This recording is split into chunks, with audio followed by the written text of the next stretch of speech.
Bonjour à toutes et à tous, je suis Frédéric Bardot, je suis le président cofondateur de Simplon et je vous souhaite la bienvenue dans ce premier épisode de 0 et 1, le webinaire qui tente de décortiquer le numérique pour qu'il soit plus facile à comprendre et plus utile à tout le monde et pas seulement pour les geeks. L'objectif de 0 et 1, c'est d'explorer le numérique mais en le prenant par un angle spécifique, celui des compétences et des métiers du numérique et de l'impact que le numérique a sur la recherche d'emploi, le travail et les autres métiers qui ne sont pas numériques mais qui se numérisent ou qui disparaissent à cause de la transformation numérique. Alors pourquoi on fait ça? Parce que c'est la mission de Simplon. On est un organisme de formation inclusif du numérique. On est présent un peu partout en France, mais aussi dans plus de 20 pays dans le monde. Mais aussi parce que c'est important de prendre les choses par ce bout-là. Parce que maîtriser le numérique, ça peut être un frein pour trouver un job, pour garder son job, mais aussi et surtout parce que les compétences numériques, ça peut être aussi de super opportunités pour trouver des jobs, pour garder son job ou en changer si on développe ses compétences numériques et qu'on se forme sur les métiers du numérique qui sont en forte tension. Donc 0 et 1, ce sera toutes les semaines une discussion à bâton rompu avec un invité sur un thème particulier en moins d'une heure, un regard sur les compétences numériques à vocation professionnelle, les métiers du numérique qui recrutent et qui sont accessibles à toutes et à tous. C'est garanti sans mots compliqués et sans langue de bois et c'est à déguster en live sur Teams et sinon en replay quand on veut sur la chaîne YouTube de Simplon. Alors aujourd'hui, j'ai le plaisir de recevoir Mathieu Ganekini, qui est le directeur pédagogique et technologique de Simplon. Bonjour Mathieu, ça va? Salut Fred, oui ça va très bien, merci. Alors, je suis très content de te recevoir. Avec toi, on va parler de compétences, de métiers, de formation, de pédagogie et de numérique. Et on va essayer de comprendre pourquoi et comment. Tout ça, c'est plutôt une bonne nouvelle pour les gens qui cherchent du travail et qui veulent garder leur travail ou en trouver un autre, sous réserve qu'on se forme et qu'on monte en compétences. Donc, pour celles et ceux qui nous regardent ou qui nous écoutent en live, vous pouvez réagir et poser vos questions dans le chat de Teams et on y répondra à la fin. Et pour celles et ceux qui nous regardent ou qui nous écoutent en replay, on est à votre dispo pour échanger sur notre site internet qui est simplon.co. Alors, avant de rentrer dans le vif du sujet, d'avoir une question perso pour qu'on puisse mieux te connaître et puis savoir un peu d'où tu parles. Alors, t'es né où? T'as grandi où? Tes parents, ils faisaient quoi? Et qu'est-ce que t'as fait avant Simplon? Moi je suis né au Lila dans le 93, je suis revenu après à Saint-Plon dans le 93, je sais pas s'il y a un lien. Moi je suis issu d'une longue dynastie d'enseignants, mes parents étaient dans l'éducation nationale et moi je suis tombé dans la tech très très vite. Classiquement en essayant de refaire vivre des vieux ordinateurs pour avoir le mien à moi, rien qu'à moi. Et petit à petit, j'ai mis un pied dans la tech. Et après, moi, j'ai plutôt un parcours de formation sur la partie ingénierie système et réseau. Et avant Simplon, moi, ce qui m'a pas mal animé, c'était de mettre à disposition la tech pour des causes et des enjeux qui sont autres que la pure tech. Donc, c'est la tech au service d'eux. Et donc ça m'a amené à travailler pour la solidarité internationale. Ça m'a amené à travailler pour des consortiums d'art moderne et contemporain où il fallait accompagner une transfo numérique. Ça m'a amené à travailler pour le cinéma numérique. Et puis là, pour l'économie sociale et solidaire, l'impact social et utiliser le numérique comme levier d'insertion professionnelle. Mais t'as travaillé en Afrique aussi. Et j'ai travaillé en Afrique, dans la solidarité internationale, effectivement. J'ai travaillé pour l'Agence universitaire de la francophonie et on montait donc des campus numériques et j'ai beaucoup travaillé sur le campus de Dakar au Sénégal et de Cotonou au Bénin pour accompagner les étudiants, les chercheurs à avoir des environnements numériques opérationnels pour pouvoir travailler, faire des recherches, faire des TP, avoir un accès tout simplement au numérique. Trop bien. T'étais fait pour travailler à Simplon, alors c'est pas possible. C'est ça, c'était la lignée. Top. Maintenant qu'on se connaît mieux, on va passer aux choses sérieuses. Moi, j'ai des questions que j'appelle Claudine et Jackie. Claudine et Jackie, c'est les prénoms de mes parents. Et c'est pas trop des geeks, mes parents, donc il faut répondre de manière pédagogique. Et je dis ça au directeur du studio pédagogique. Donc, il va falloir que tu sois pédagogique. Tu es d'accord avec ça? Parfait. Allez, c'est parti. Alors, la première question qui est un peu large, hein, mais c'est pourquoi c'est important pour tout le monde, qu'on soit demandeur d'emploi, entrepreneur ou salarié, et pas seulement pour les geeks, de s'intéresser aux compétences et aux métiers du numérique. Pourquoi c'est si important? Pourquoi ça touche tout le monde? On voit que c'est omniprésent le numérique. Donc là, je vais enfoncer une porte ouverte, c'est-à-dire que en tant que citoyen dans notre vie quotidienne, pas avoir accès au numérique, on se retrouve en rupture sur des services. En tant qu'employé, avant même de parler de ces compétences mobilisées dans l'environnement de travail, mais ne serait-ce que pour avoir accès à comment déposer un arrêt maladie ou demander un congé. C'est de plus en plus des environnements numériques qui permettent de faire ça. Et ensuite, on voit évidemment que dans les usages quotidiens, hein, quand on est en poste dans les entreprises, le numérique est omniprésent. Donc c'est vraiment un levier et une nécessité, le numérique, pour une inclusion sociale, citoyenne et effectivement dans l'emploi. Mm. Et quand on cherche du taf aussi, ou même quand on travaille pas dans le monde du numérique, il y a du numérique partout en fait. Il y a du numérique partout, à tous les étages, et savoir utiliser une plateforme et savoir utiliser un terminal, c'est-à-dire un ordinateur ou un smartphone ou une tablette, c'est vraiment la première étape pour résorber cette fracture numérique, cette fameuse fracture numérique. Mais on voit qu'elle s'accélère de plus en plus, ou en tout cas, elle sort au grand jour, et en particulier après ces étapes de confinement, de tout le monde chez soi, et donc avec le numérique pour communiquer avec les autres, pour accéder à des services et des démarches. Et là, on voit que tout le monde n'est pas à égalité là-dessus. Mm. Ouais, on sent bien que ça s'est accéléré quand même. T'as ce sentiment, c'est un peu comme ça qu'on le voit aussi à Saint-Plon avec les confinements, la crise sanitaire. On dit que la transformation numérique, elle a gagné en 2 ans, elle a gagné 10 ans. Ça a des gros impacts, non, aussi sur les compétences et les métiers. Complètement, puisqu'on voit que les usages ont évolué. Et donc, on voit même que les enjeux de ce qu'on appelle de littératie numérique, donc de savoir utiliser le numérique pour tous et toutes et arriver à accéder à des services, à utiliser ces terminaux, c'est une chose, mais que ça se décale. C'est-à-dire qu'on a en plus besoin d'avoir quelques notions de sécurité informatique et de comment gérer ces données et quelques notions de comment j'arrive à avoir la bonne posture pour communiquer avec mes collaborateurs. On a tous vu, je pense, les personnes qui avaient moins l'habitude d'utiliser le numérique pendant les confinements et sur des exercices de visioconférence où c'est plus ou moins chaotique. C'est clair. On a été obligé de devenir ceinture noire de Teams tous et de Zoom là. Mm. Il y a une différence que j'ai fait sans l'expliquer, je veux bien que tu reviennes dessus, c'est pourquoi est-ce que c'est différent les compétences et les métiers? Donc, quelle est la différence entre les deux et voilà, et comment on traite ça à Simplon? Alors les compétences, on est très attaché à ça chez Simplon, hein, sur l'approche par compétence. La compétence, c'est la définition de la compétence, c'est un savoir-faire complexe, mais qui va nous permettre de savoir s'adapter à différentes situations, à différents environnements, et de continuer à être en évolution et continuer à apprendre. Donc concrètement, ça veut dire que les environnements, les technologies, les logiciels, les plateformes évoluent et évoluent très vite. Et donc la compétence, elle, le but, c'est qu'elle reste valable le plus longtemps possible dans le temps, parce que si on sait faire un geste métier sur, par exemple, Teams, on saura faire ce même geste métier sur d'autres plateformes de visioconférence. D'accord. Et les métiers, donc par opposition aux métiers, alors Et les métiers, ils vont aller mobiliser ces compétences, mais dans un contexte particulier.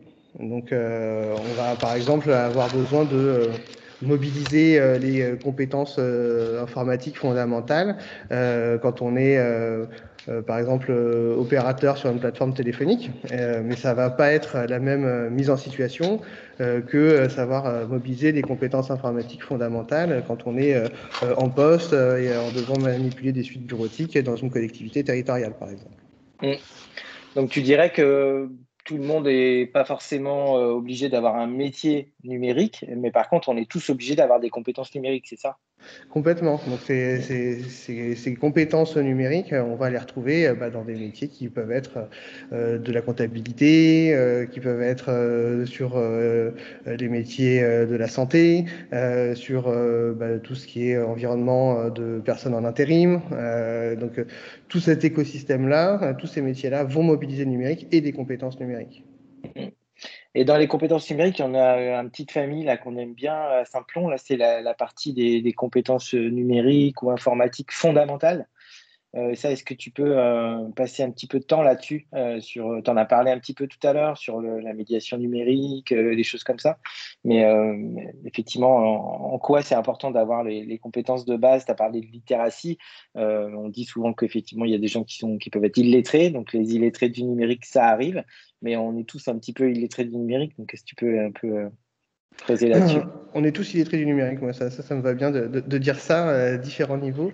Sur les compétences informatiques fondamentales, le but c'est de redonner la maîtrise à l'usager. Donc, c'est-à-dire de pouvoir démystifier l'utilisation d'un terminal. Donc, un terminal, c'est là ce que j'utilise pour dialoguer avec toi, par exemple, qui me permet de me connecter à un réseau et d'échanger via une plateforme en visioconférence. Donc, ces usages-là de comment je prends en main un terminal informatique, comment ça fonctionne dans les principes, quels sont les services que je vais pouvoir utiliser dessus, quelles sont les données que ça génère. Et tout ça de manière très simple, mais qui est vraiment le premier étage de la prise en main d'un service numérique, c'est ce qu'on va adresser dans les compétences informatiques fondamentales. Donc l'objectif, c'est vraiment d'être capable, en tant qu'usager, d'être un usager éclairé de ce que c'est qu'un service numérique, et au sens aussi informatique, c'est-à-dire avec les couches basses au sens informatique du terme, c'est-à-dire ce qu'il y a en dessous du service, en dessous du site web, et ben, il y a des terminaux qui permettent d'y accéder. Et savoir utiliser son terminal, c'est permettre d'accéder ensuite au service. Avec les études plus ou moins diverses, la l'INSEE ou Stratégie nationale inclusion numérique, disent qu'il y a 17 millions de Français qui sont illettrés du numérique ou qui sont en situation d'illettrisme. C'est pas l'épaisseur du trait, hein, ça fait un Français sur 5. Donc ça voudrait dire qu'il faudrait que les 17 millions ils passent à Simplon pour avoir leur certification compétences informatiques fondamentales, c'est ça? Dans l'idéal? C'est ça, on les attend, on les accueille avec plaisir. Oui, mais de toute façon, c'est des choses qu'on travaille beaucoup avec nos partenaires, avec l'écosystème aussi de médiation numérique, avec Pôle Emploi, où on voit que effectivement, c'est un enjeu très très fort d'avoir ce premier étage de la fusée, qui est d'être capable d'avoir son terminal et son outil informatique opérationnel pour accéder à tout le reste de la chaîne. Et typiquement, pour rentrer vraiment dans les trucs très concrets, pour avoir son, son brevet de pilote du numérique fondamental, là, ça prend combien de temps? Enfin, combien ça dure en fait pour acquérir les compétences informatiques fondamentales? Comment est-ce qu'on a travaillé à Simplon en termes de format? Alors, c'est toujours une question difficile parce que ça dépend des prérequis, ça dépend des personnes, des publics, des contextes et des objectifs. Donc, on peut avoir des formats courts si, par exemple, l'objectif, c'est de savoir utiliser les outils numériques dans son entreprise pour pouvoir dialoguer avec, par exemple, son service RH. Et donc, ça, c'est un premier cas d'utilisation, par exemple. Et là, on va pouvoir avoir des formations en fonction du niveau qui durent de quelques semaines à un mois et demi. Et ensuite, on peut avoir des formats plus courts pour des gens qui sont déjà un petit peu acculturés au numérique, qui savent utiliser par exemple un smartphone, mais pas forcément un ordinateur, ou qui n'ont pas conscience de toutes les données que ça va pouvoir générer. Et là, on va pouvoir être sur des formats qui vont autour de 2 semaines, par exemple. D'accord, ok. Donc ça peut aller de quelques jours à quelques semaines, voire à quelques mois, quoi. Ça dépend. Ça dépend des publics, ça dépend de leur niveau et de là où on veut les emmener, dans quel contexte. Mm. Donc ça, c'était pour les compétences un peu fondamentales. Et après, si on bascule un peu sur les métiers du numérique, donc les métiers du numérique, il y en a, je sais pas, 150 ou 200, enfin, il y en a beaucoup. Est-ce que tu peux à grands traits, un peu nous brosser, nous mettre ça dans des petits paquets ou dans des familles parce qu'il y a quand même un peu des univers de métiers du numérique. Donc nous, à Simplon, on va y revenir, on est plutôt sur les métiers techniques. Est-ce que tu peux nous donner un petit peu l'analyse à grands traits de ce qu'il y a comme... Alors nous, chez Simplon, effectivement, on est sur les métiers techniques, et ça, je vais en parler sur la partie, par exemple, filière qu'on adresse. Après, effectivement, dans les métiers du numérique, on va, on va retrouver, comme on l'a dit, dans énormément de corps de métier. Hein. Mais sur la partie vraiment métier technologique, dans les grandes filières, classiquement, on pourrait dire qu'il y a tout ce qui est coding, développement logiciel. Où là, on va retrouver les métiers qui permettent de développer une application mobile, développer un site web ou développer une application au sens application qui va tourner sur un ordinateur, sur un bureau, sans forcément que ce soit un site web. Ça, c'est la programmation, les développeurs, les codeurs, c'est ça. Exactement, c'est ce qu'on va retrouver dans toute cette grande famille de programmation, développeurs, codeurs. Ensuite, l'autre grande filière, c'est tout ce Attends, qui va... juste on reste sur développeurs, et là, Ouais. il y a plein de métiers différents, même dans cette famille-là. Hein. Oui, il y a plein de métiers différents, donc ça veut dire que c'est pas la même chose, par exemple, d'être développeur web dans cette famille-là, que d'être, par exemple, développeur sur des environnements mobiles très spécialisés, que ce soit Android ou iOS, quoi. Sur iOS, c'est l'environnement Apple, donc ça va être, ça va être des métiers différents. Et après, au sein de ces métiers, on va avoir des pratiques différentes. Ça veut dire que je suis développeur web ou concepteur développeur d'applications, mais dans un environnement plutôt DevOps. Alors ça, on va y revenir. Qu'est-ce que c'est que ce buzzword de DevOps? Ou pareil, je suis développeur, mais dans l'environnement cloud. Et donc là, un développeur cloud, c'est d'autres pratiques aussi. Et là, tu as parlé de développeurs et de concepteurs-développeurs. Il y a aussi une hiérarchie aussi dans les niveaux. On va dire le padawan de cette famille-là, c'est le développeur. Et après, plus tu montes, plus ça a d'autres noms de métiers. C'est ça, en fait, ce qu'on va retrouver, c'est donc un développeur web et web mobile. Donc, c'est des formations qui sont largement déployées chez Simplon et aussi par d'autres organismes. Et donc, c'est un titre professionnel du ministère du Travail qui nous amène sur un niveau Bac+2 en sortie. Et une fois qu'on a ce socle-là, on peut tout à fait poursuivre sur d'autres parcours. Et donc, la suite naturelle, par exemple, c'est tout ce qui concerne concepteur, développeur d'applications, où là, on va être sur comment on arrive à concevoir, architecturer une application de manière un petit peu plus profonde. Et là, on est sur l'étape d'après et on sort sur un niveau Bac+3 après ce parcours-là.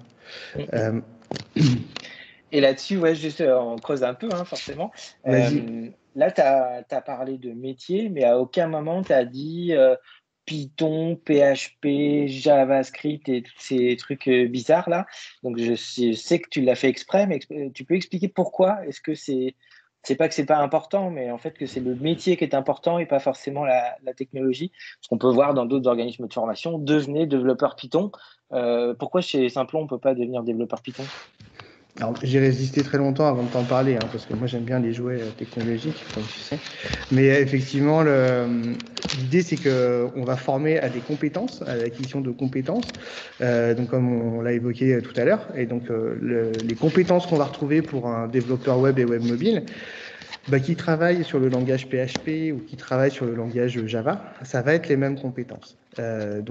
Ensuite, évidemment, on va pouvoir construire des programmes de formation qui vont cibler une technologie donnée ou un environnement professionnel donné.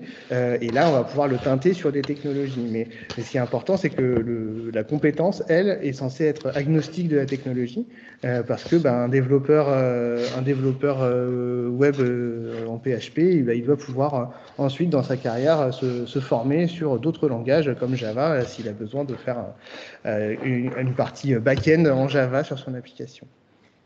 Donc, c'est pour ça que c'est important de bien découper tout en compétences et en métiers et pas en technologie.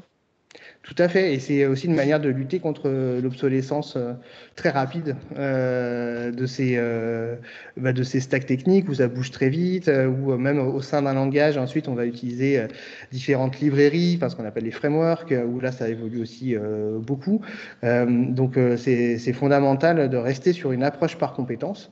Et après, bien sûr qu'on va manipuler des technologies en particulier, bien sûr qu'on va manipuler des stacks techniques en particulier, qu'on ne peut pas toutes les manipuler sur un parcours de formation de 18 mois, par exemple, ou de 12 mois, mais on va se focaliser sur un sous-ensemble, mais par contre, la compétence, elle restera valable. Top. Donc ça, c'était la première grande famille, là, donc les métiers des codeurs, des développeurs, de la programmation. Tu peux nous parler d'une autre famille? Oui, il y a une autre famille derrière qui naturellement va être toute la filière qui est infrastructure et puis cybersécurité. Donc sur la partie infrastructure, c'est vraiment les infrastructures systèmes, réseaux qui vont permettre de faire fonctionner soit des réseaux d'entreprise, soit de faire fonctionner et héberger des services informatiques.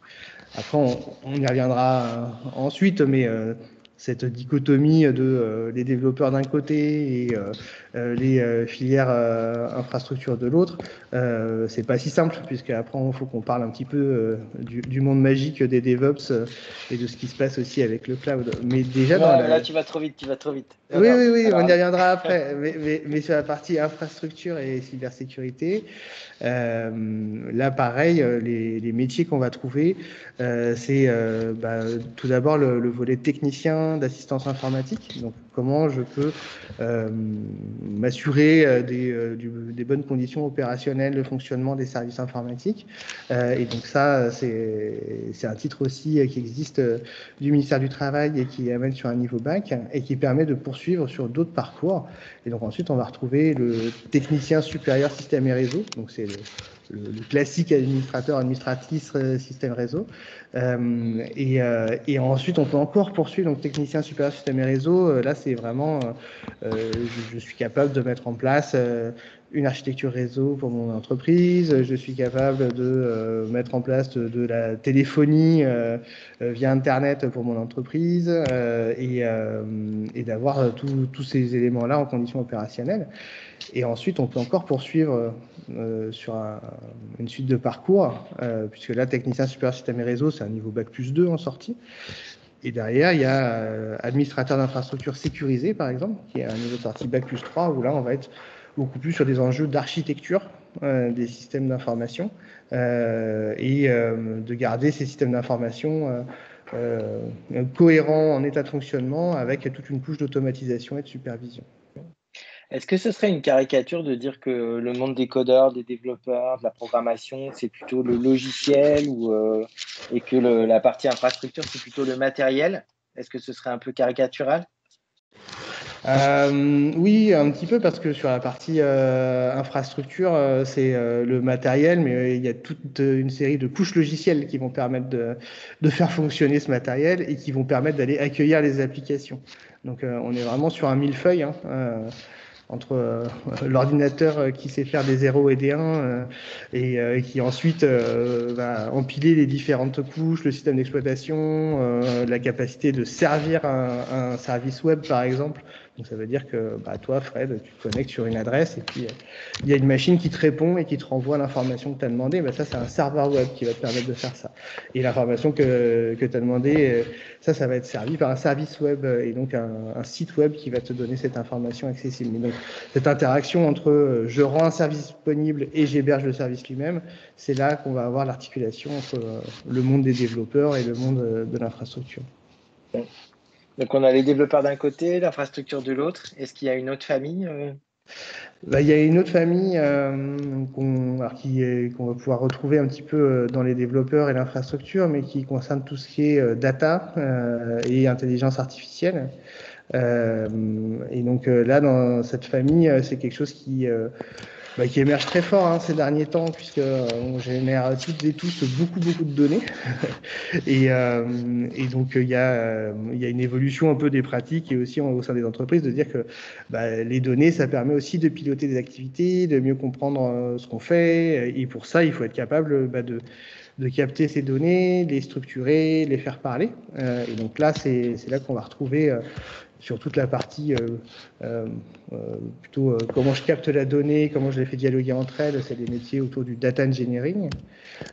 Et ensuite, une fois qu'on a ces données-là, comment on va les exploiter. Donc ça, il y a la partie, par exemple, analyse de données, donc c'est les fameux data analysts, ou comment je visualise quelque chose parmi un grand ensemble de données. Donc ça, c'est tout ce qui est data visualisation.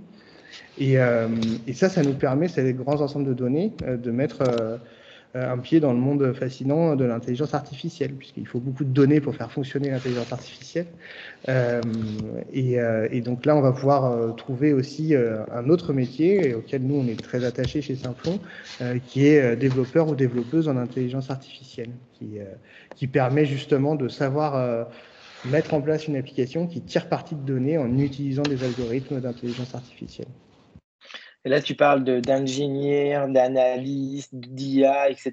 Et tout de suite, moi, je me dis, bon, bah, c'est bon, laisse tomber, c'est pas passer des trucs de bac plus 18 et compagnie. Comment est-ce que, parce que nous, c'est pas ce qu'on fait à Simplon, enfin, pas des bac plus 18, comment c'est possible que des métiers qui paraissent aussi technologiques et aussi en pointe et en fait soient aussi, qu'il y ait aussi dans ces métiers-là, des métiers qui soient niveau bac plus 2, bac plus 3. Est-ce que tu peux creuser un peu là-dessus? Parce que ça paraît contre-intuitif un peu, non? Ça paraît contre-intuitif parce que effectivement, quand on parle de data ou d'intelligence artificielle, bah, souvent on parle beaucoup de data scientist. Donc c'est des gens qui peuvent avoir fait des thèses sur des modèles d'apprentissage d'intelligence artificielle. Donc là, on est sur des niveaux qui sont effectivement très très élevés, très complexes. Mais bien avant ça, pour pouvoir arriver à ces étapes-là, il y a toute une série de métiers qui sont en pénurie et en forte tension. Et effectivement, tout ce qui est par exemple technicien de la donnée, si on pourrait en parler comme ça, donc derrière le terme, cet anglicisme de data engineering, en fait, on a besoin de techniciens de la donnée. Donc c'est-à-dire que c'est des personnes qui vont aller capter cette donnée, s'assurer que cette donnée, elle va pouvoir être mise à disposition en ayant été nettoyée, raffinée, consolidée et cohérente pour qu'ensuite toute la chaîne puisse travailler dessus. Et pareil sur les développeurs, développeuses en intelligence artificielle, savoir construire une application qui utilise des algorithmes très complexes, mais qui sont déjà fournis sur étagère. Hein, donc ça veut dire que tous les grands éditeurs et fournisseurs cloud en proposent, et on va pouvoir prendre un algorithme sur étagère, l'intégrer dans son application en utilisant des données qui auront été mises à disposition. On est sur des niveaux de complexité qui sont tout à fait accessibles pour des niveaux de sortie autour de Bac plus 2, 3. Donc c'est quelque chose effectivement qu'on aime bien démystifier et de dire que non seulement c'est des niveaux de sortie où à Bac plus 3 on adresse des métiers en très forte tension dans ces domaines-là, mais aussi en entrée. Il n'y a pas besoin d'avoir fait une école d'ingé pour se lancer là-dedans. Ce qu'il faut, c'est être super motivé, d'être assez passionné et d'être prêt à vraiment apprendre et à monter en compétences de manière très très intensive. Et c'est ça aussi le savoir-faire Simplon, c'est de dire on vous accueille dans cette démarche-là, on va vérifier que vous êtes vraiment super motivé, que vous allez savoir travailler en groupe et vous intégrer dans un collectif apprenant, mais il n'y a pas forcément besoin d'avoir des diplômes et des prérequis techniques pour rentrer là-dedans. On va y revenir, ça. Donc, il y a le monde des développeurs, le monde de l'infrastructure, le monde de la data et de l'IA. Est-ce qu'il y a un autre monde où on a des métiers qui sont accessibles aussi et qu'on adresse à Simplon? Dans ces différents mondes, en fait, on va retrouver des notions de pratique et des pratiques qui vont tourner autour de trois buzzwords qu'on entend beaucoup, qui sont l'agilité, le DevOps et le cloud. Donc, sur la partie DevOps, peut-être, ça permet justement de réunir un peu ces deux mondes-là historiques de la filière des développeurs et la filière plutôt infrastructure, où c'est le stéréotype, c'était vraiment, il y a les développeurs et développeuses d'un côté qui développent une application avec les derniers jouets à la mode et puis qui vont voir les services infrastructure en disant voilà, j'ai mon application, maintenant il faudrait la mettre en ligne. Et services infrastructure qui dit ah non, je suis désolé, moi, si c'est une librairie ou si c'est des logiciels qui sont utilisés et qui datent d'après 2018, je peux pas parce que pour moi c'est pas sécurisé ou je saurais pas les faire tourner. Et donc c'est vraiment le stéréotype de cette incompréhension entre ces deux mondes. Et ça a beaucoup évolué avec des pratiques DevOps, qui est vraiment une approche, une méthodologie sur la mise en œuvre de ces métiers de développeurs et de l'infrastructure qui vont permettre de dire l'infrastructure va mettre à disposition des développeurs tout ce qu'il faut pour être autonome. Et le développeur va utiliser cet environnement pour pouvoir déployer tout seul son application, mais dans un environnement qui aurait été complètement bordé avec les garde-fous pour que ça soit sécurisé, disponible et accessible à tout le monde. Donc ça, c'est la famille DevOps. La Grande École du Numérique, hein, qui est une institution qu'on connaît bien à Saint-Plon et que si les gens qui nous écoutent et qui nous regardent ne connaissent pas, il faut se renseigner parce que c'est vraiment la grande famille des formations inclusives, gratuites, ouvertes à tout le monde sur les métiers du numérique, a fait récemment une étude sur les métiers les plus en tension, les plus recherchés. Et le numéro un, c'était DevOps. Et donc, en fait, donc bien sûr, si jamais on t'a bien écouté, le DevOps, c'est pas un métier, comme tu viens de le dire, c'est une pratique. Mais donc, tu n'es pas étonné, toi, que le DevOps, ça arrive en tête parce que ça vient combler effectivement un manque où il y avait un peu deux mondes qui travaillaient de manière séparée ou l'un contre l'autre. Donc, tu as été étonné de cette. Non, pas du tout, parce que effectivement, comme tu dis, c'est pas un métier. Et, il y a un très bon article dans le monde informatique qui date maintenant de quelques années sur le DevOps. Ce n'est pas un métier, c'est une philosophie. Et donc là, c'est vrai que c'est une manière de travailler, de s'articuler. Et ça a beaucoup accéléré aussi avec l'émergence du cloud. Et il s'est passé beaucoup de choses autour du cloud et de l'écosystème cloud là ces dernières années. Donc ça a beaucoup accéléré les pratiques du DevOps et maintenant ça devient quelque chose d'incontournable puisque dans ce que j'évoquais de comment je mets à disposition de mes développeurs un environnement où ils vont être autonomes, bien évidemment l'environnement cloud va permettre de faire ça très facilement. Et donc c'est là, oui, vas-y. Non, continue. Et c'est là où on arrive justement sur les enjeux du cloud et un peu la tectonique des plaques qui s'est produite autour du cloud là depuis 2019. Mais de toi à moi, t'es un geek. Tu sais, le cloud, en fait, c'est un nouveau mot pour un truc qui existe depuis toujours, non? Enfin, au-delà du mot, en fait, c'est quoi? C'est des serveurs, en fait, non? Ouais, c'est un serveur qui a de l'électricité et Internet. Mais c'est beaucoup moins sympa dit comme ça. Mais C'est pas oui, les en mêmes fait, échelles aussi, c'est ça? c'est C'est ça en ça qui a fait. changé. C'est ça qui a changé. En fait, c'est que effectivement, c'est un service cloud et d'ailleurs, ça pose beaucoup de problèmes actuellement, même en termes de sécurité, on a une conduite magique. Hein, on se dit, bah, c'est dans le cloud, c'est bon, tout va bien. Et en fait, bah non, en fait, ça reste des serveurs qui tournent quelque part dans un data center avec de l'électricité, avec un accès Internet. Et c'est pas pour autant qu'il faut pas se préoccuper de est-ce que j'ai des sauvegardes, comment je fais redémarrer mes environnements, etc. Donc ça, il y a beaucoup encore à faire dans ce domaine-là. Mais en tout cas, la facilité d'utilisation du cloud et la capacité de mettre à disposition des environnements, de les automatiser, c'est quelque chose qui s'est beaucoup accéléré. Et ça, là-dessus, par exemple, moi, il y a quelque chose qui m'a pas mal interpellé. C'est dans l'écosystème du cloud. On entend beaucoup parler des grands fournisseurs de cloud. Donc, ça veut dire qu'on a par exemple Amazon, on a Microsoft, on a Google, donc c'est des très gros fournisseurs cloud, et puis on en a d'autres aussi en France, on parlait d'OVH, Scaleway, il y en a plein, et ça c'est les fournisseurs cloud.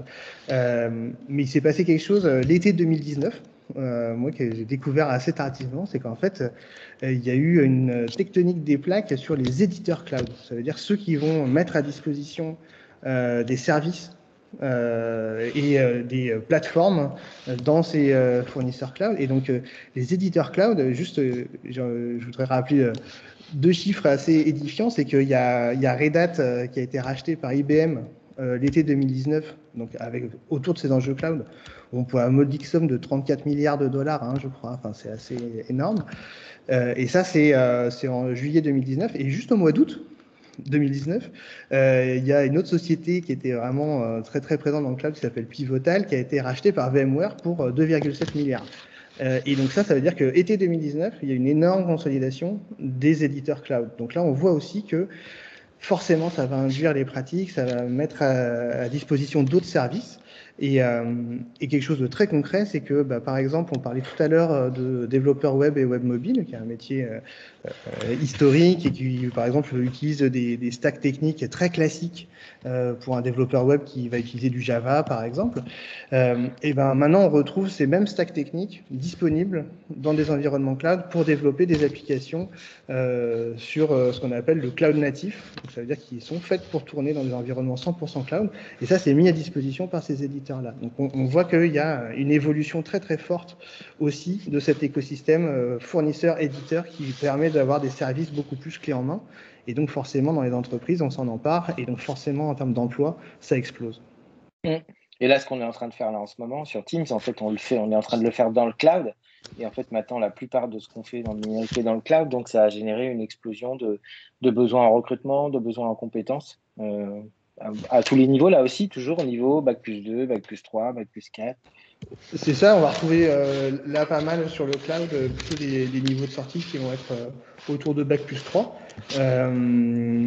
Et puis après, on peut aller au-delà, hein, évidemment, mais sur des niveaux de sortie Bac+3, des développeurs cloud ou des administrateurs cloud, c'est des choses qui sont effectivement en forte tension. Et d'ailleurs, le ministère du Travail a publié un nouveau titre professionnel qui est administrateur système DevOps, en fait, qui n'est autre qu'un administrateur cloud, en décembre dernier. Donc on voit qu'il y a aussi un mouvement en termes de formation professionnelle pour arriver à adresser cette très très forte tension dans ces domaines-là. Peut-être pour finir sur les pratiques, là, il y en a une que tu as évoquée tout à l'heure et là aussi, on en entend pas mal parler, c'est la question de l'agilité. Donc ça, c'est pareil, de manière très pédagogique. Enfin, qu'est-ce que c'est que cette compétence-là et en quoi c'est important de la maîtriser, sur quel type de métier? Si tu peux parler un petit peu de ça. Tout à fait. L'agilité, on va retrouver des compétences d'agilité de manière transverse dans toutes les filières, c'est-à-dire que ce soit pour des développeurs, que ce soit pour l'infrastructure, que ce soit pour la data l'IA, être capable de mener un projet informatique de manière itérative en suivant des méthodologies, hein, puisque c'est pas laissé au hasard, hein, il y a toute une méthodologie derrière et donc ces fameuses méthodologies agiles. Ça, c'est des compétences de pilotage de projet qu'on va demander à de nos apprenants et nos apprenantes dans toutes les filières et qui sont vraiment très très recherchées.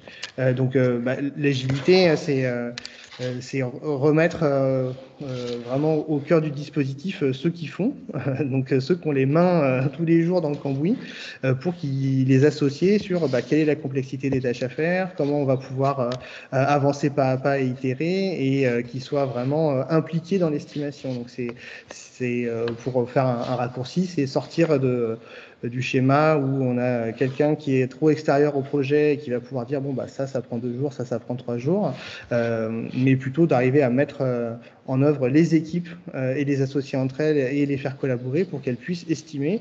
Et le but du jeu derrière, c'est d'avancer avec des produits le plus fiables possible et qui dérapent le moins possible en termes de pilotage projet. Après, il y a d'autres méthodologies de gestion de projet que l'agilité qui sont plus adaptées à certains contextes, mais en tout cas, l'agilité est une compétence très très fortement demandée sur les métiers du numérique en 2022. Et donc, elle s'apprend. Et donc, nous, quand on forme des développeurs ou des développeurs web à Simplon, on les forme aussi à l'agilité, c'est ça?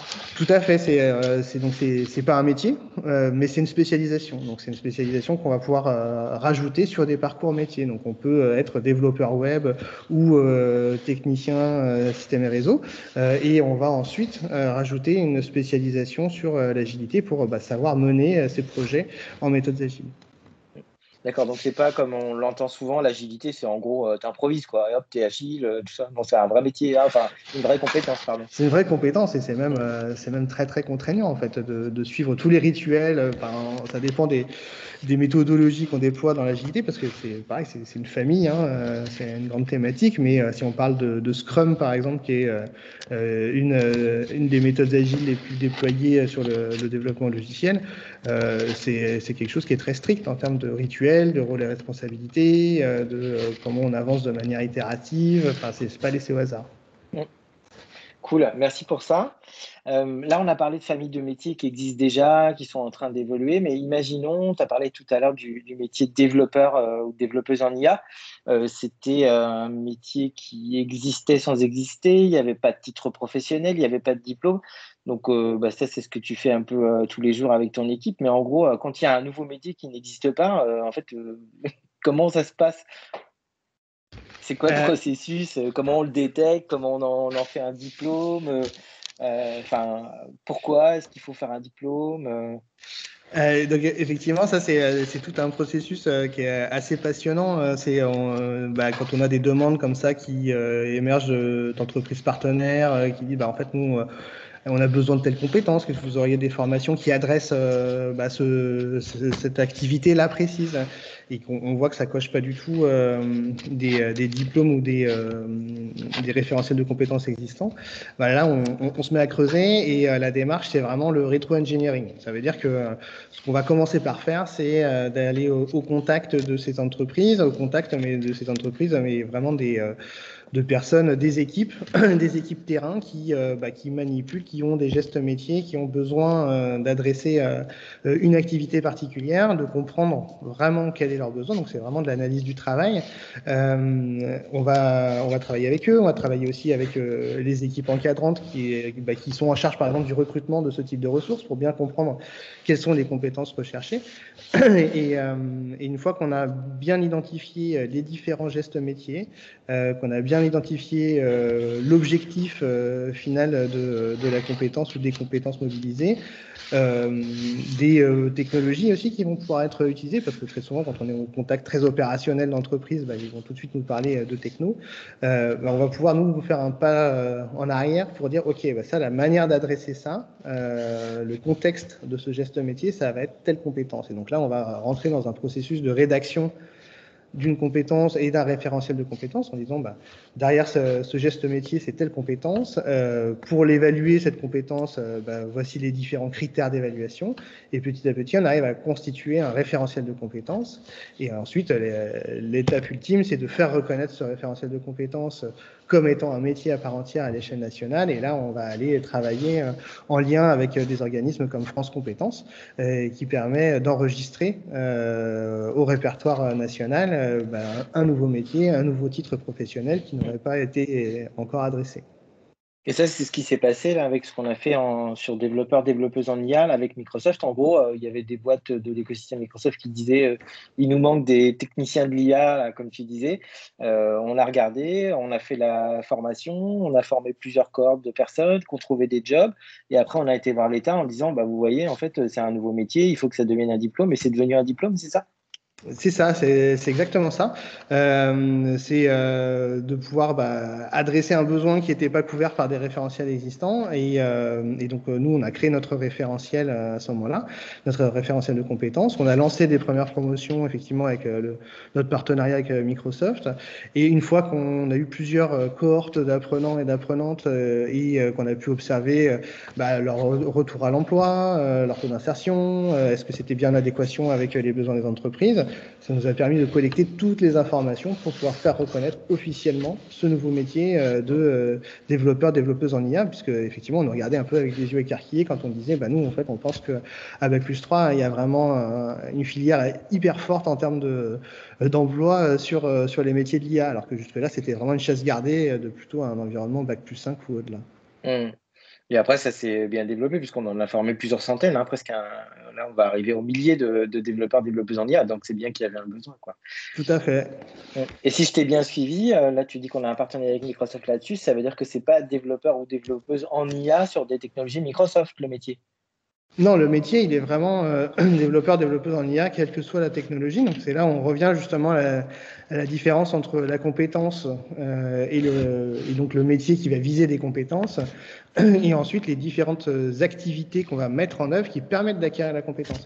Et c'est lorsqu'on va mettre en place ces activités que là, on va contextualiser sur des environnements techniques, et on va contextualiser sur des environnements techniques par exemple avec un partenariat Microsoft sur les technologies Microsoft, mais aussi sur la manière de mettre en œuvre les apprentissages, ou par exemple si on est sur un bassin d'emploi où l'emploi dans l'IA c'est plus dans l'environnement médical, on va tout à fait contextualiser les mises en situation professionnelles qui sont liées au secteur médical. Là, on va arriver là pour le petit 10 minutes qui nous reste là sur la partie pédago. Donc ça, je vais t'amener là-dessus.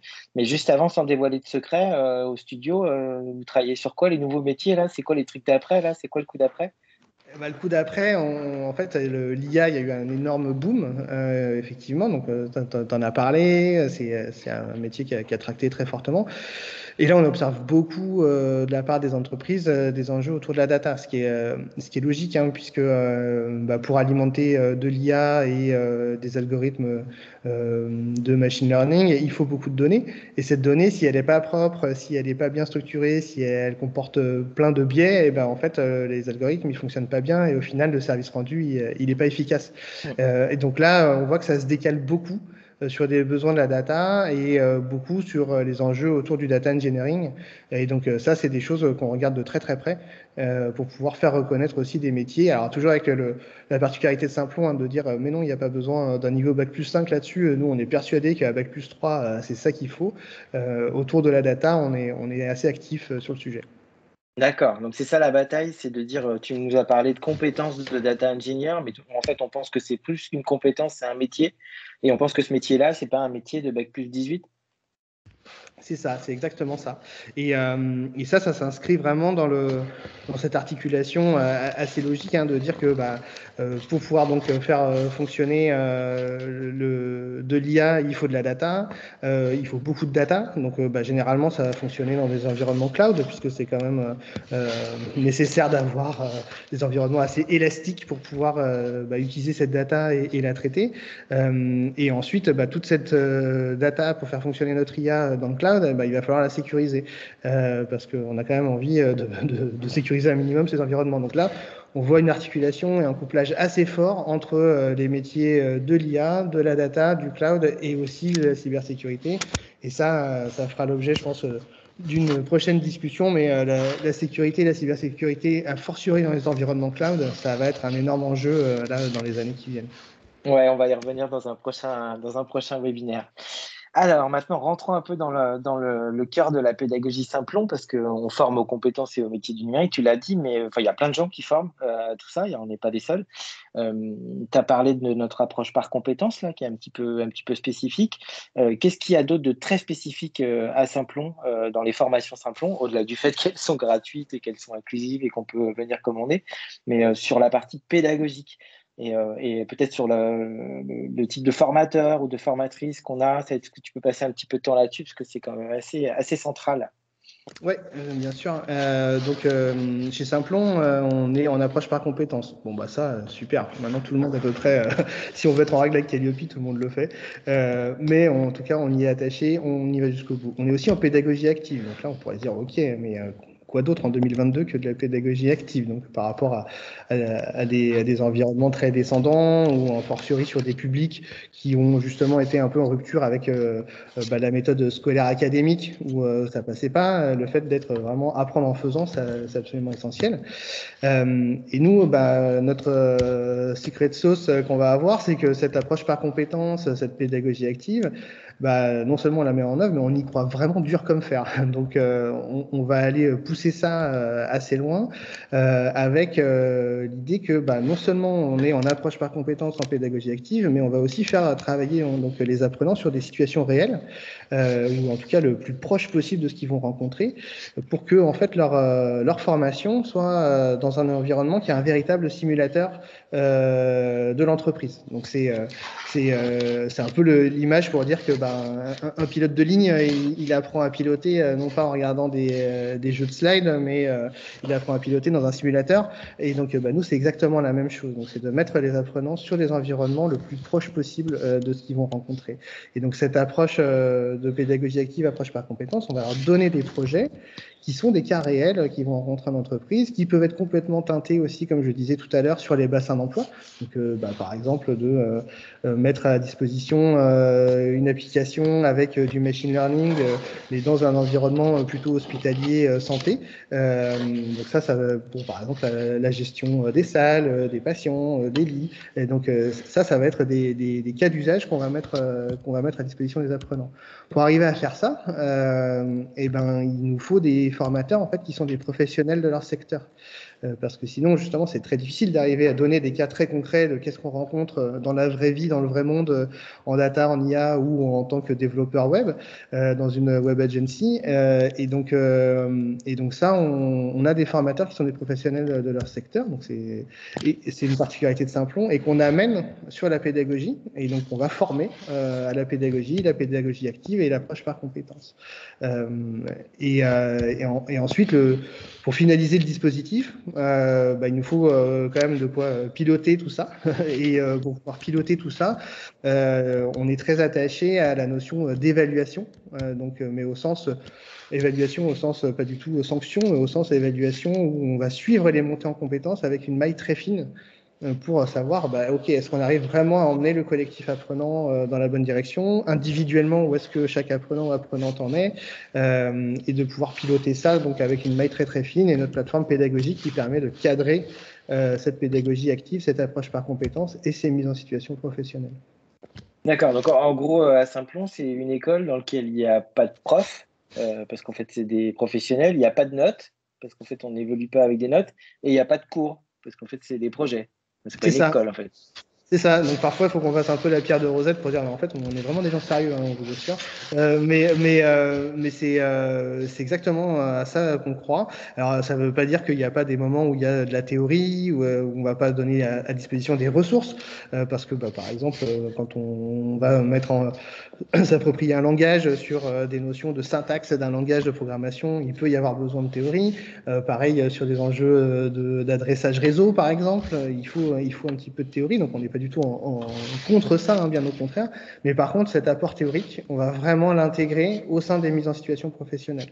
Et donc, ça va être le rôle de notre formateur ou notre formatrice sur une action de formation de dire, OK, pour cette mise en situation professionnelle, vous avez besoin de maîtriser tel et tel élément théorique, mais pour arriver à livrer ce projet et ce mode projet. Et ça, tu disais que c'était super adapté aux gens qui aimaient pas trop le système scolaire et tout ça, les trucs descendants. Est-ce que c'est vrai que c'est si adapté que ça? Est-ce que c'est pas un peu déstabilisant de pas avoir de cours, de profs et de notes? Enfin, est-ce que ça va à tout le monde, ce genre de pédagogie? Alors c'est déstabilisant, hein. Les apprenants, souvent ils disent que les premières semaines, il y a un premier effet qui est de dire c'est un peu déroutant, c'est pas ce qu'on connaît. Après quand on dit sur nos publics, c'est vraiment nos publics au pluriel, hein. C'est-à-dire que là on parle par exemple d'apprenants qui peuvent être des demandeurs d'emploi, mais on adresse aussi des salariés d'entreprise, donc voilà, c'est très très multiple. Mais en tout cas il y a ce premier effet-là et très vite il y a une adhésion au dispositif parce que ça crée aussi un collectif apprenant qui est extrêmement robuste et qui permet de travailler à plusieurs, qui permet de travailler en collectif et de développer non seulement des valeurs de solidarité et d'entraide, mais aussi de développer les fameuses compétences transversales qui sont je sais travailler en équipe, je sais résoudre un problème en équipe, je sais expliquer aussi et prendre la parole pour présenter la résolution d'un problème. Et ça, c'est des choses qu'on va attendre dans la vraie vie d'un professionnel compétent dans ce monde technologique. Super. Avant de faire la conclusion, là, justement, tu as parlé de nos types de publics. Effectivement, souvent, Simplon, on se dit, c'est pour les chômeurs, c'est pour les gens, je sais pas, les décrocheurs scolaires, les réfugiés, les machins. Effectivement, on est très, très inclusif, mais ce que les gens savent moins, c'est qu'on forme depuis 2015 aussi des salariés de tout type de niveau, et parfois même on mélange tous ces gens-là dans les mêmes promos. Effectivement, en quoi c'est aussi important pour des salariés d'être formés à Simplon, d'être formés, je reboucle sur la première question du début, mais pourquoi est-ce qu'on a formé des postiers, pourquoi on formera certainement des cheminots là dans pas longtemps, pourquoi est-ce que effectivement on a été amené à former des gens de Suez ou de Bouygues sur les compétences numériques fondamentales? En quoi c'est important aussi pour les salariés, pas seulement pour les demandeurs d'emploi? C'est important pour les salariés pour arriver vraiment à coller à l'évolution soit de leur métier, soit à pouvoir évoluer dans des changements au sein de leur entreprise. Donc là, d'accompagner aussi des démarches de reconversion vers d'autres métiers. Et donc, on forme des demandeurs d'emploi, mais ce qu'on veut éviter, c'est que les salariés deviennent demandeurs d'emploi. Donc, on intervient avant. Et c'est vraiment l'objectif, c'est de dire on peut amener des montées en compétences, des spécialisations. Donc, typiquement, sur la partie analyse de données, ça peut être des montées en compétences ou des spécialisations pour des publics qui ne sont pas forcément au sein d'une DSI ou d'un service informatique. Ça peut être des gens qui sont sur la partie marketing, par exemple, et qui ont besoin de travailler l'analyse de données. Et puis, on va aussi accompagner des reconversions pour que des personnes puissent devenir cyberanalystes ou que des personnes puissent devenir développeurs ou développeuses web. Et ça, effectivement, c'est des choses qu'on a déjà fait avec des partenaires comme La Poste ou comme d'autres et peut-être demain, effectivement, avec des chaînes Mmh. Alors, la petite dernière question, parce que j'imagine les gens qui nous regardent ou qui nous écoutent vont se dire, c'est cool, j'ai découvert plein de choses, j'ai appris plein de choses, mais genre, est-ce que c'est adapté pour moi? Pourquoi pas moi? Et en même temps, je le sens pas. Heu, En quoi tout ce qu'on vient de se dire, c'est, à la fois c'est pour tout le monde, c'est-à-dire qu'on en a parlé, ces métiers-là sont accessibles, il y a pas besoin d'être bac+15 et cetera, et en même temps, en quoi c'est pas pour tout le monde? C'est-à-dire comment est-ce qu'on fait nous à Simplon pour qu'une personne qui vient frapper à la porte se dise: «Bon, moi ça me branche ce que vous me dites là, ça me parle et tout, mais par contre comment je fais pour savoir si je suis, fait pour ça?» Et si je suis fait pour ça, si je suis fait plutôt pour la famille des développeurs, plutôt pour la famille des techniciens machin, enfin, comment est-ce qu'on fait pour transformer une motivation? Enfin, est-ce qu'il y a des prérequis? Est-ce qu'on peut finir là-dessus pour dire, voilà, comment on fait pour faire le perfect match là et le Tinder de la formation avec les gens qui ont envie de monter en compétences?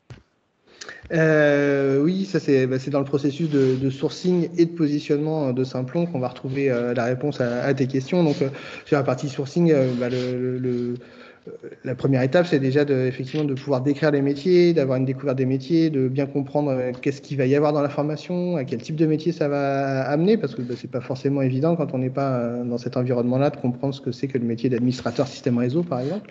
Et donc ça, il y a des informations collectives qui sont organisées régulièrement par Simplon, il y a des informations sur le site, et puis c'est des choses qu'on va continuer de développer. Mais donc ça, c'est la première étape, de bien comprendre quel est le panel de possibilités et quels sont les métiers que je vais me retrouver à faire si je vais là-dedans. Et ensuite, une fois qu'on a postulé, il y a une partie positionnement, parce que autant on n'a pas de prérequis de diplôme, mais par contre, on est très regardant sur la capacité à se mettre en mouvement, la volonté d'apprendre, la motivation extrêmement forte et aussi la capacité de s'intégrer dans une équipe et dans un collectif. Et donc ça, on a tout un processus de positionnement qui va permettre de valider ces différentes informations et ces différentes étapes. Mmh.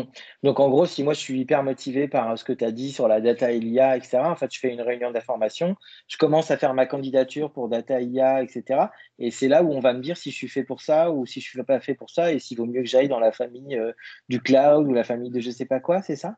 Exactement, c'est comme ça que ça Mmh. se passe. Et ça, il y a toutes les infos sur notre site pour savoir quand sont les prochaines réunions d'information sur les différentes régions Simplon, puisqu'on a un maillage territorial très large. Et ensuite, quelles vont être les autres séquences et la suite du processus de positionnement.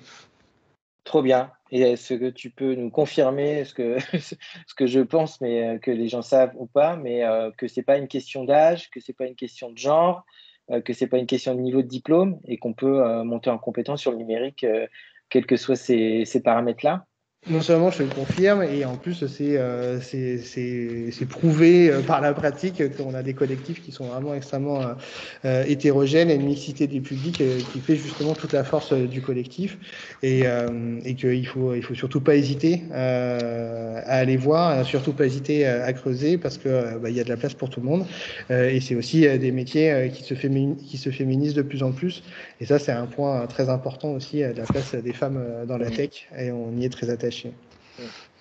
Bah, écoute Mathieu, merci beaucoup d'avoir passé cette heure, là à détailler, tout ce que tu fais au quotidien et puis, tous les métiers du numérique. Donc pour celles et ceux qui nous regardent ou qui nous écoutent, je vous remercie de nous avoir suivis. Vous pouvez trouver toutes les informations, comme l'a dit Mathieu, sur notre site simplon.co, et je vous donne rendez-vous pour un prochain épisode, du webinaire 0 et 1 pour décrypter, le numérique, ses compétences et tes métiers. Merci Merci beaucoup. Fred. Merci. Au revoir tout le monde. Salut tout le monde.